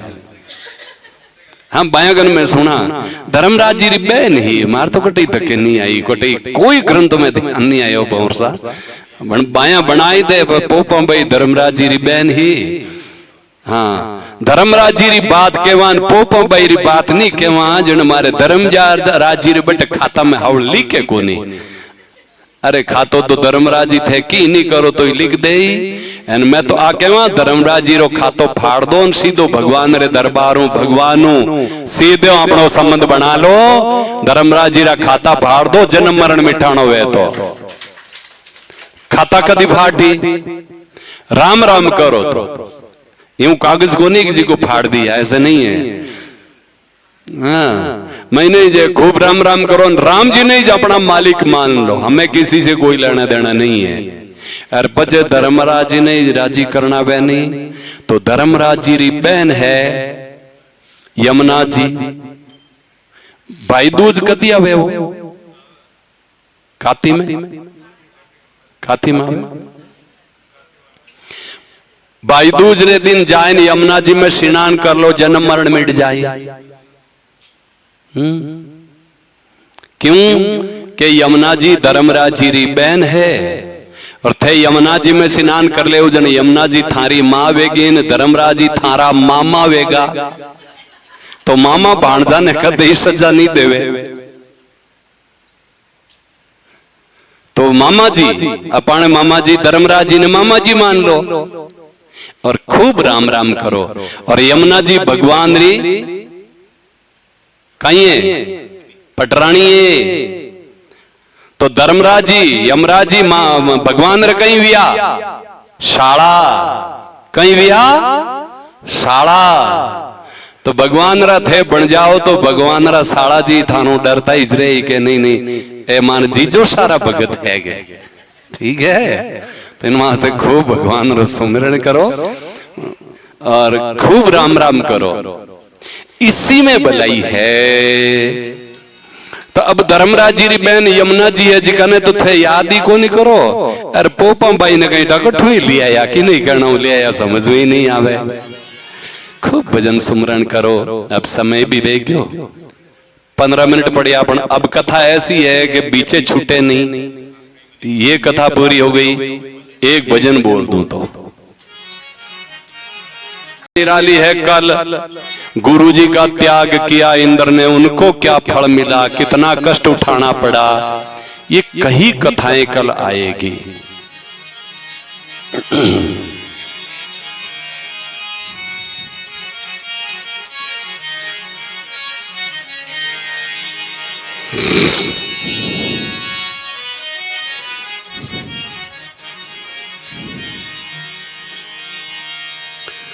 राम बजले रे मना जब लग दूरो काल, बांध सके तो बांध ले रे पानी पहले पाल। मीरा को मनड़ो रामो ही राम रटे, रामो ही राम रटे, रामो ही राम रटे, रामो ही राम रटे। मीरा को मनड़ो रामो ही राम रटे, मीरा को मनड़ो रामो ही राम रटे।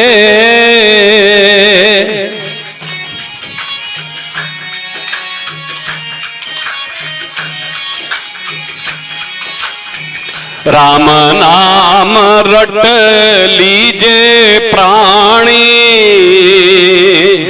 राम नाम रट लीजे।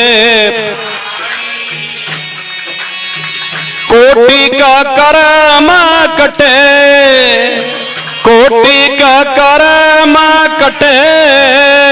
मीरा को मनड़ो रामो ही राम रटे, बाई को मनड़ो रामो, ए रामो ही राम रटे, रामो ही राम रटे। मीरा को मनड़ो रामो ही मीरा को मनड़ो राम ही राम रटे।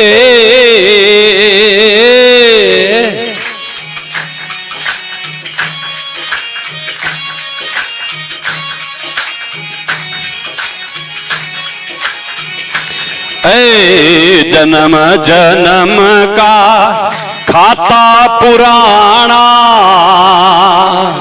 जन्म जन्म का खाता पुराना।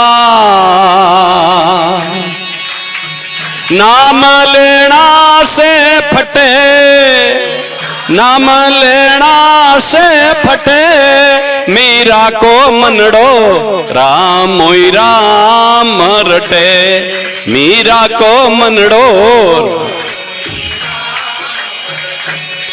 ए रामोई राम रटे, रामोई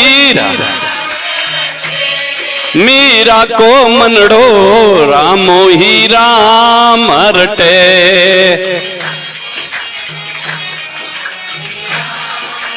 रटे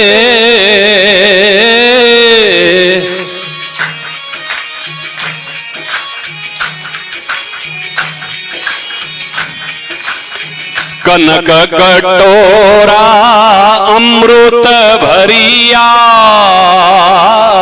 कनक कटोरा अमृत पीवत कोण नटे, पीवत मीरा को मनड़ो रामो ही राम रटे।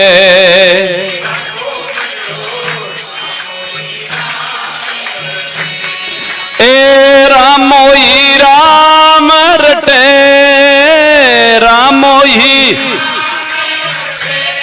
मीरा को मनड़ो रामो ही राम रटे, मीरा को मनड़ो रटे।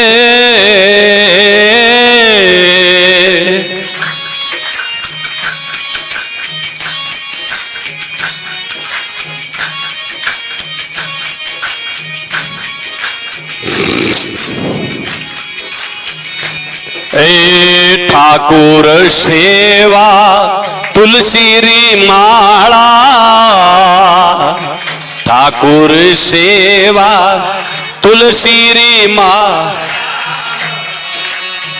फेरत कोण नटे, फेरत मीरा को मनड़ो राम मोई राम रटे।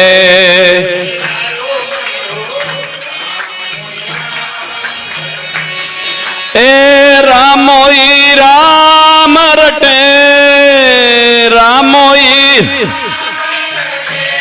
मीरा को मनड़ो रामोई राम रटे, मीरा को मनड़ो राम रटे।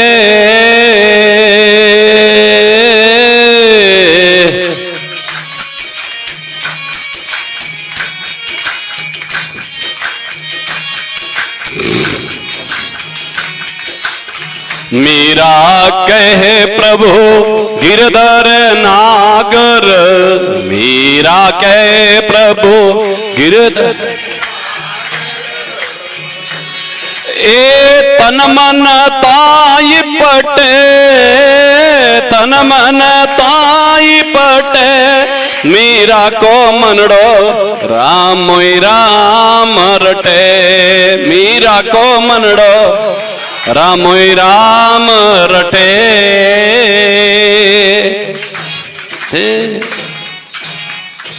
श्री रामचंद्र भगवान तुलसी री माला फेरता कुण नटे, कोई अभागा वे तो ठाकुर नहीं। ठाकुर जी री सेवा करना में कुण मन ना जन्म जन्म रा खाता पुराना, नाम लेना सू फटे खाता फाड़ जाए। धर्मराज जीरा बाता नहीं के वाड़ो तो ही राम राम करना, नहीं तर बाया भले धर्मराज जीरी बाता कही जो और भले पोपा बाईरी कही जो। राम राम करिया बिना मुक्ति नहीं वे, और थे गुद भजन में ही गावो राम जीरा नाम बिना मुक्त किसी, भरत बडोरे भया। तो राम जीरा नाम बिना मुक्ति नहीं है, भले थे मोकड़ी बाता कही जो। बढ़िया है करो दान पुण्य करो कि इनकी इन माध्यम से, लेकिन राम जीरा नाम बिना मुक्ति नहीं है। इसीलिए जन्म जन्म रा खाता पुराना, हरि नाम लेना सो फटे। खूब भजन साधन करो, खूब राम राम करो। राम भजंती कन्या भली, शाकट बलो न पूत। कई के बेटा वेना चीजे, राम राम करना वाले तो बेटी हकरी जे। क्यों? क्योंकि शबरी तो बेकूट गईर दुदुकारी भयो भूत।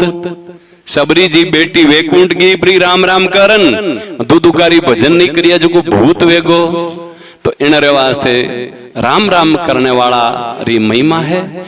और आज री कथा राम नाम रे ऊपर ही अजामिल रो कल्याण राम नाम जीवियो। आज री कथा आ विशेष रूप से राम नाम री निष्ठा बढ़ाने वाली कथा। और कोई भी थाने राम नाम री आलोचना कर देवे तो उन्हें हाथ जोड़ देना कि थे थारे जचे ज्यों करो, मारे तो कल्याण राम नाम ही है और थारे कोई दूजो है तो थे जानो और थारो। राम नाम री आलोचना करे जिका ने रवाना कर देना के थे मारे अटे बैठो ही मत। राम नाम री आलोचना में सुनने के लिए तैयार नहीं। हाँ, मारो कल्याण राम नाम हुई जीवे। अब थारो कल्याण कोई दूजा तरीका वे तो थे थारो कल्याण करो, माने कहने री जरूरत को नहीं।